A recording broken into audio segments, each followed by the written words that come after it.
станет не только автором и продюсером официального гимна турнира, диджей также отвечает за все музыкальное.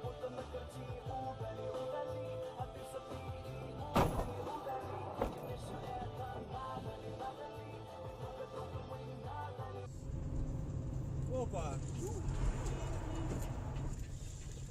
Ай, блядь, поймал. Тот поймал чуток. Пиздец. Ну чё, смотри, стоит, не стоит там что.